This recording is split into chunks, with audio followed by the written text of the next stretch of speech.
কে নামাইলো? আমি নামানো আমার বাপের বাড়ি সবাই খেতে পছন্দ করে। আর যাবো পছন্দের জিনিস আছে নিয়ে যাবো না তাই। এই রাফাত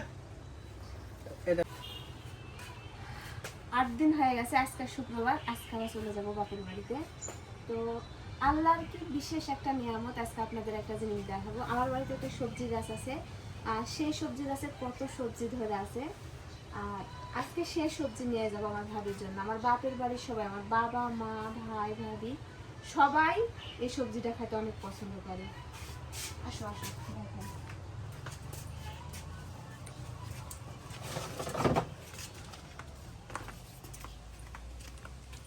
যতবার আমাদের কাছে এই সবজিটা হয় ততবার কিন্তু আমি আমার বাপের বাড়ির জন্য নিয়ে যাই। তো একটু দেখাও, এই যে দেখেন সবজি,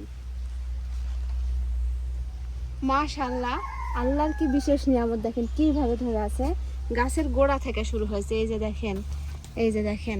তো এগুলা কিন্তু ডুমুর আমরা বলি, কেউ বলে জগঢাল, মানে জগই কেউ বলে, আমরা বলি ডুমুর। তো এক এক এলাকায় এক এক রকমের নাম। তো আজকে আমি এই জিনিসটাই নামাবো, নামায় নিয়ে যাব। তো এটা নামাতে চেয়ার লাগবে, আমি চেয়ার নিয়ে আসি।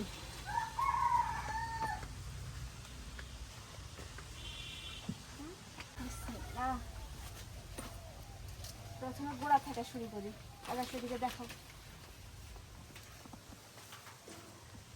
বিসমিল্লাহ। এই যে দেখেন কি টাটকার, একদম একবারে সেই। দেখেন তো, এগুলা কিন্তু আমরা খুব খাই, আর এগুলা খাইতে কিন্তু ভালো লাগে, আর আমার বাড়ির সবাই কিন্তু পছন্দ করে। আর এগুলা যদি আমি ব্যাগ ভর্তি করে ওখানে নিয়ে যাই, সবাই কিন্তু কাড়াকাড়ি লেগে যাবে নেওয়ার জন্য। একটু উপরে কেমন ভাবে ধরে আছে একটু দেখায়, কি পরিমাণ ধরে আছে আপনারা কাছ থেকে না দেখলে হয়তো বুঝতে পারবেন না। দেখাই আপনাদেরকে, এই যে দেখেন কি পরিমাণ ধরে আছে। ওই যে দেখেন গাছের একদম গোড়া থেকে ধরে আছে। এই যে দেখেন একদম থোকা থোকা চারিদিকে, আর ওইদিকে বেশি ধরে আছে। গাছে যে এত পরিমাণে পিঁপড় বলার মতন না, মানে হাত টাত সব শেষ, এত কষ্ট করে নামাছি আল্লাহ।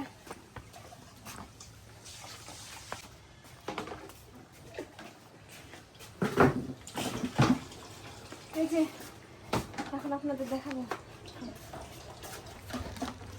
এত বড় ব্যাগ আমি নিয়ে যাবো না, এগুলো আমি ছোট্ট একটা ব্যাগে সুন্দরভাবে গুছিয়ে দিব। মাশাআল্লাহ মাশাআল্লাহ, কি টুকা টুকা। ডক্টর কে নামাইলো? আমি নামানো আমার বাপের বাড়ি সবাই খেতে পছন্দ করে। আর যাবো পছন্দের জিনিস আছে নিয়ে যাবো না তাই। এই রাফাত এই দেখো, কি মায়ের বাড়ি যাবে, ওই তোমার ভাবির জন্য, ভাউজের জন্য আপনার বাদাম আর আপনার মাশাআল্লাহ সবাই দেখেন কি টাটকা, সেই টাটকা। এগুলো আমরা ফ্রিজে ভরে নিই। আর বেলাও চলে গেল, তাড়াতাড়ি সব গুছ গাছ করে নিই, যা যা নিয়ে যাবো। কয়বার